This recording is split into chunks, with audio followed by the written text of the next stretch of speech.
reform on comitology, the so-called regulatory procedure scrutiny, which everyone estimated would have been over and done with by now, is still very much alive and kicking in around about 200 pieces of legislation. So the alignment process that was started up, I would say a couple of years ago, is still not finalized and will potentially not be finalized until the three institutions find an agreement on the interinstitutional agreement that is in the better regulation package. The omnibuses have been withdrawn. The omnibuses have been withdrawn. One is awaiting what will be the outcome of the negotiations on the interinstitutional agreement to see if new omnibus proposals are being presented or whether there will be a more phase-by-phase implementation of the alignment, case-by-case, text per text. There's not much insight at this point in time. And finally, the better regulation package. Let's be very clear. We've divided it here in two big components. Now, there are more than those two components. But why did we divide it this way? Well, first of all, it's important to note that there is one proposal for an interinstitutional agreement in there. And that is a document that needs to be agreed upon, negotiated by the Commission, the Council, and the Parliament. And this potentially will take some time. As long as the agreement is not reached, whatever is proposed in this interinstitutional agreement by the Commission is not accepted. I'll speak in a minute very briefly about the fact that in this interinstitutional agreement, the Commission is in a way, if you will, obliging the Parliament and Council to do impact assessments on significant amendments. This is part of the proposal for an interinstitutional agreement. As long as with Parliament and Council this is not agreed upon, this cannot enter into force. The rest of the better regulation package are communications, documents of the European Commission on the refit, on the regulatory scrutiny board, to name just a couple. Many of them do not need to wait for an agreement on the interinstitutional agreement to become operational. Regulatory Scrutiny Board, 1st of July 2015. There's still some operational work needed, but this is not dependent on any agreement to be reached between Council, Parliament and Commission on the interinstitutional agreement. And in one slide, because unfortunately we do not have more time if you want to stick to our 90 minutes of conference, this better regulation package has implications on every stage of the decision making. Drafting, adoption, implementation, and even the ex-post evaluation. We're talking about the drafting phase. It is everything that has to do with impact assessment and the new regulatory scrutiny board that has been set up. It's replacing the impact assessment board, with the biggest change being that there are external experts that are going to be put on this board.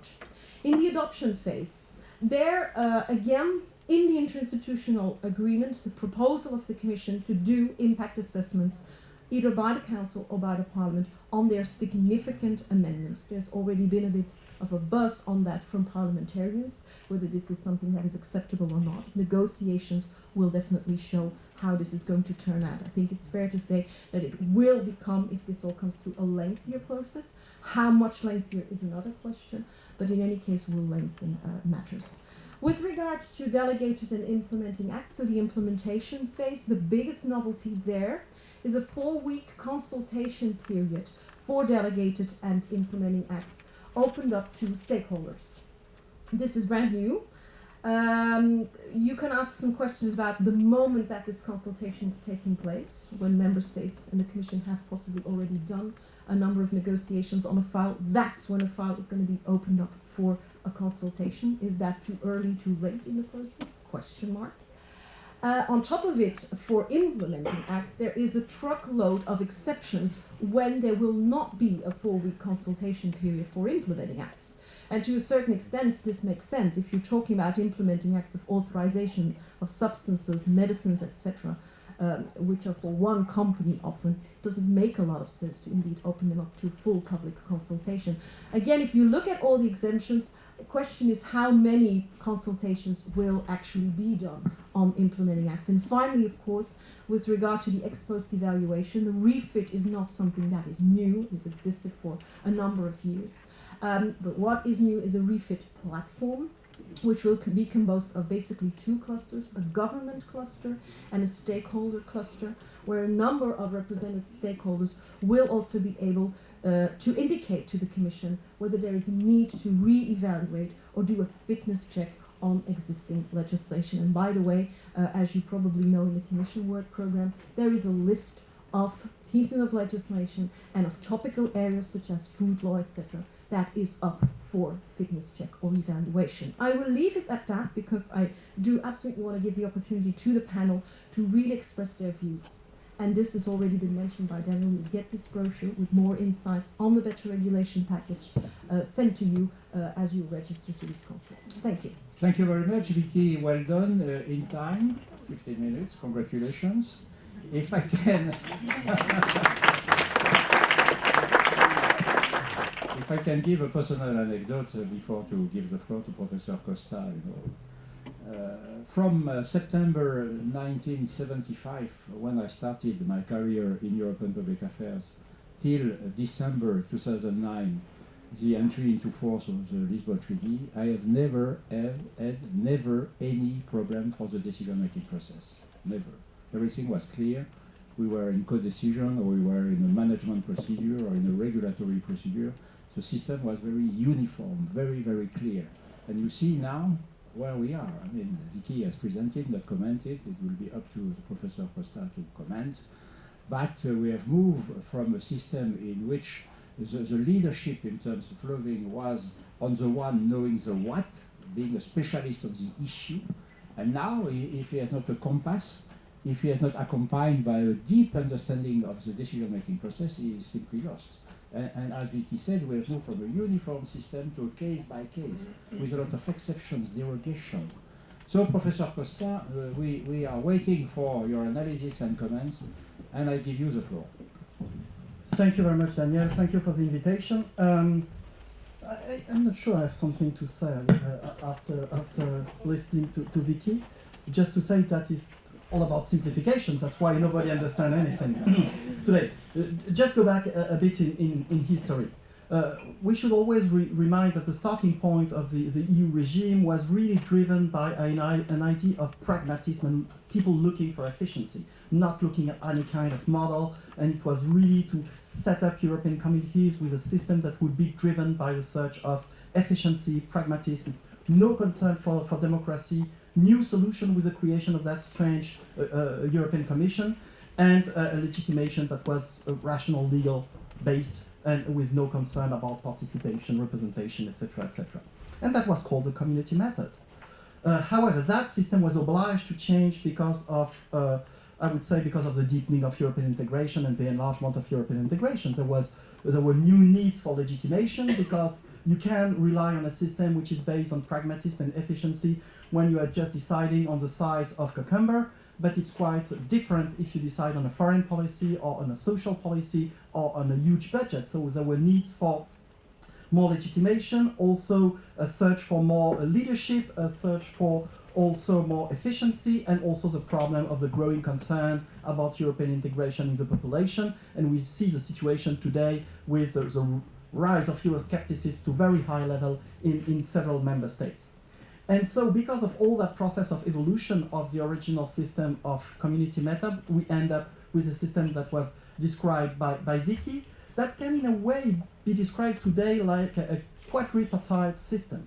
So the treaties are not very clear about that, because it's still, the story is still the story of the community method. And that's strange, because fundamentally there has never been a major reform of the institution, just a slow move, a slow evolution of those institutions. But today we can still describe the system as being a quadripartite. On the one side, an executive power composed of the European Council and the Commission, with the European Council in the position of a collective head of state and the Commission in the position of a government plus administration. And on the other side, a bicameral parliament composed by the Council, that would be a kind of a European Senate, and the European Parliament that would be a low chamber of that bicameral system. But then the question is, what about the relation between those institutions? Who's controlling who? Is it the Parliament controlling the Commission? Is it the European Council controlling the Commission? What about the relation between the European Council and the Council? Because, okay, the European Council is kind of a head of state, but it's a collective head of state representing the 28 member states. And we find the same guys in the council. So there is also a strange link here. So the things are not clear. We had that evolution from community method to that quadripartite system because of two evolutions that are two contradictory evolutions. And that's why the system is so complex today. The first one is intergovernmentalization. The story started back to 65 with the crisis of the empty chair and de Gaulle being fed up with the leadership of the president of the commission, Walter Hallstein. That's bringing back power to the Council for decision making, creating the European Council in 1974, a growing number of national civil servants working in Brussels. Very often the students are surprised. Why do the council need such a huge building of 100,000 square meters just for ministers? Because there are 10,000 national civil servants working there and just scrutinizing each footnote of the legislative proposal from the Commission. Also, there's been the use of treaty reform as a tool to set the agenda. The main reform we had in the last 20 years about policy making were just included in the treaties negotiated by the member states and not decided by the Commission.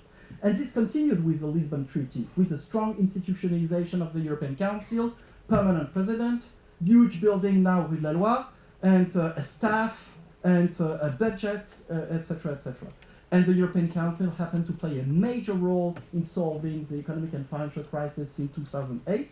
That was unexpected, but there was no institution to take care of that. And finally, the European Council happened to be the institution able to manage that crisis more or less.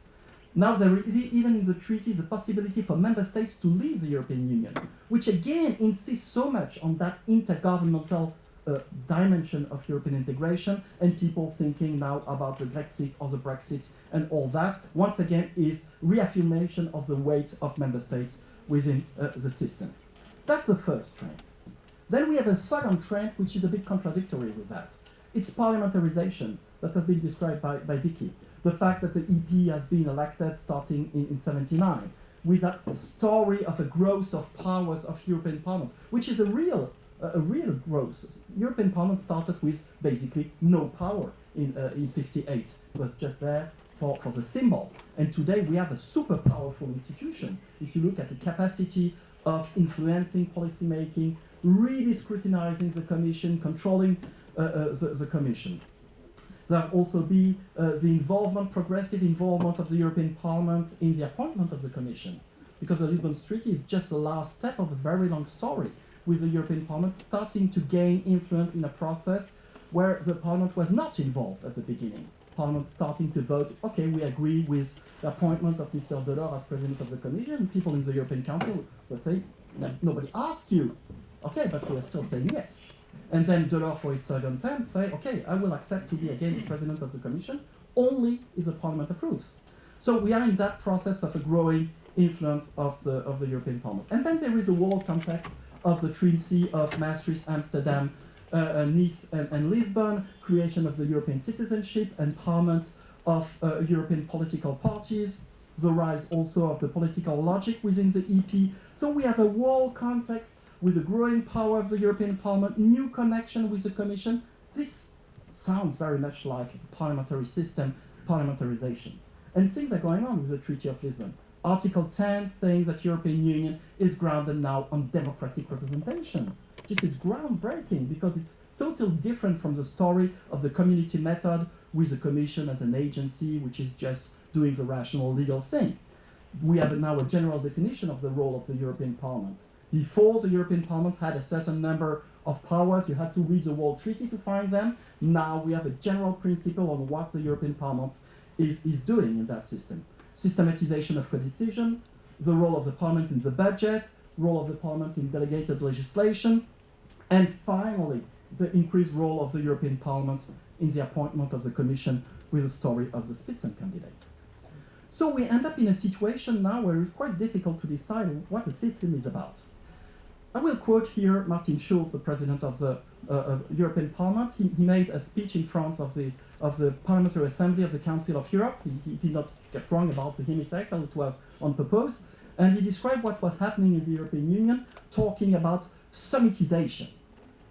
As a result of this trend towards summitization, the fixation with meeting at which the head of state and government, in a clear breach of the spirit of the treaty, take more and more decisions themselves and seek to put their stamp even on the fine print of legislation, the community institutions are increasingly being marginalized. So Schulz is saying there is a summitization of European Union, the European Council is deciding on anything, on setting the legislative agenda, imposing things to the Commission. And Schulz followed and said that this situation is reminiscent of the era of the Congress of Vienna, which is a very strong statement when you talk about European Union that is supposed to be a super integrated political system. And we find a bit the same feeling of a change in the academic literature, where the European Council is now described as a political executive of the European Union.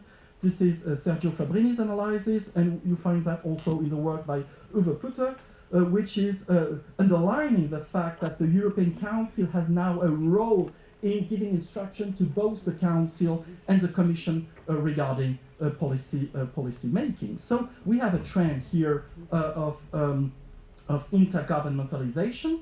So this is really obvious if you look at truly intergovernmental matters, foreign affairs, defense, etc. It's also true for EMU affairs, but now maybe it's expanding beyond that on other policies, and that's a challenge. And this raises another question. Today, the situation is quite simple, because center right is controlling all the institutions. They have the majority in the EP, or relative majority in the EP, in the European Council, in the Commission. It's simple. What would happen in the future if we have a European Parliament and a European Council that don't share their views from a political point of view? Who would control what's happening in the Commission? Because it was possible to appoint Mr. Juncker as the president of the Commission, because basically it was the right color for the European Council. But what would happen in another situation if the left would have won the European election? Would the European Council accept to appoint Mr. Schulz as the president of the Commission? I'm not sure. At the same time, we have further parliamentarization, which is quite contradictory. And the story has been told by Vicky, the fact that MEPs have seized the occasion of those new provisions of the Treaty of Lisbon to try a coup de force, saying, okay, now it's written that the president of the Commission is elected by the European Parliament, okay, one candidate only, and also that the European Council should take into account the result of European elections. So they decide to organize the Spitzenkandidat, looking at what's happening in several member states, and 5 main political parties were able to work all together, and finally to succeed to impose Mr. Juncker as president of the Commission. This was not an easy task. People were crying inside the European Council, saying, you, European Parliament, you don't have to choose the president of the Commission. It's our job. It was the same in the Commission. People were totally upset. You are going to totally change the true nature of our institution. We are not a political institution, and our president is not the leader of a party. Finally, it happened to be that way because the European Parliament was enough convincing with the fear of a veto, because the treaty is saying they must elect that president. So they were in a situation to be able to vote down all the other candidates. At the same time, Juncker was a pretty good candidate for the European Council, and again, things might have been different if Schulz would have been the candidate. I think